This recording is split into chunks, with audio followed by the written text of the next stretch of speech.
As part of my practices about improving myself and like self-development and all of the good things and finding myself in a better space in general, one of the things that I've been working on practicing is an abundance practice. And that started many years ago in little tiny ways. And it started with just having a morning where, waking up in the morning and saying, I'm so grateful for this bed. I'm so grateful for this house.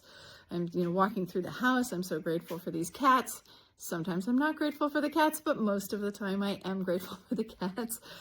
And that practice has evolved over years, and to even like having a chalkboard in the house where we have a whole lot of thank yous, like thank you for the abundance, thank you for the checks, thank you for the RIM clients, thank you for, the wealth that we're building. And that is all kinds of wealth. That is our community wealth, that's our monetary wealth, that's paying down our debt, it's having a good connections and people who love us. Like, wealth takes a lot of forms, right? And as farmers, we know that wealth is also being able to call somebody and have them help you. So there's all kinds of wealth. It's not just money. Here's a great example of abundance that I had to share. So I'm up cleaning in the yurt. I'm getting it flipped for some friends who are asking to book our yurt out of season. We're technically not open yet, but they're coming. They're old friends of ours. They're coming from far away. They asked if the yurt was available. I was like, I think I can get the yurt available for you if it's not had its full freshening, but it's going to be clean and nice. It's all good. So I'm up doing that.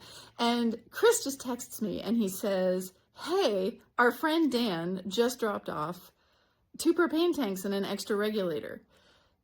How freaking generous is that? So we bought 2 tanks to go with the yurt. These are the big 100-pound ones. They're pretty sizable. So we bought 2 back when we first started the yurt. And one of the challenges of doing the yurt, I've always wanted to buy more, but they were $500 or $600. Maybe when I bought them in 2021, they might have been $700 for 2 of them. So $350 a piece. They're probably more expensive just to buy the tank, not even to fill it, just to buy the tank. And it's a challenge because when the weather gets cold, I have to monitor the tanks constantly because I don't want the guests to run out. I have to run back and forth to the hardware store to get them filled. It's a real challenge. It's like a real challenge, and I don't want the guests to be out, and also it can be really inconvenient depending upon the timing for me. So Dan just dropped those off, which means we now have 4, which means that we could have 2 full ones at the yurt and have 1 or 2 full ones at the house to swap out whenever we needed to do that. I cannot even tell you how abundant that feels and what a generous gift that was. And I suspect that Dan is like, I just don't need them anymore, and I wanted them to have a good home. And for the receiver, thank you so much. That is just so amazing. And I'm so grateful. And abundance takes a lot of forms. It's not always in dollars. Sometimes it is just in the act of a wonderful and kind person. So thank you. Think about that.